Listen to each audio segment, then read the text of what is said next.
হতাশ, খুবই হতাশ হলাম ভাই। অস্ট্রেলিয়াতে এই টুয়াম্বা শহরে সবথেকে মাটির উপরে আসছি, মানে পৃথিবীরও অনেক উপরে উঠে গেছি আমি।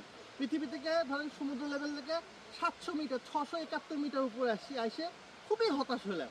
ভেবেছিলাম যে অস্ট্রেলিয়া মানে কত না উঁচু চলে গেছে, কিন্তু অস্ট্রেলিয়া যে তলে তলে আরো পিছনের দিকে গেছে, এটা দেখে আমি খুব হতাশ হয়েছি। দেখেন, আপনার কাছে মনে হতে পারে যে আমি মনে হয় তালা ব্যবসা বা তালার ব্যবসা করে, এখানে মনে হয় জনগণ তালা টালা ঠিক করে, এখানটাতে কেউ হয়তো বা চট পেরে নিয়ে বসবে যে সকাল বিকালেও তালা ঠিক করবে কিংবা চাবি বানিয়ে দিবে। বিষয়টা এরকম না, এরাও তালা বিশ্বাসী। তালা বিশ্বাসী মানে তালা মারলে ধরেন প্রেমিক প্রেমিকার প্রেমটা জুটে যাবে, হাজব্যান্ড ওয়াইফ টিকে যাবে, বা যার সাথে যার মনের মিল নাই তালা মারলে ধরেন মনের মিল হয়ে যাবে। এখানটাতে আসলে খুবই হতাশ হলাম, এরা এখন পর্যন্ত আগাতে পারেনি ভাই, আসলে আগাতে পারেনি। এরা এখনো তালার উপরে আছে, এই তালা নিয়ে এরা পড়ে থাকে। ওই পিছনে দেখলাম ওখানে আরো বেশি তালা, আর এখানে তো দেখছি তালার হাট বসিয়ে দিয়েছে, নিজেকে তালা বাবা মনে হয়েছে। খুবই হতাশ ভাই, খুবই হতাশ। অস্ট্রেলিয়াতে এসে খুব হতাশ হচ্ছে দিন দিন।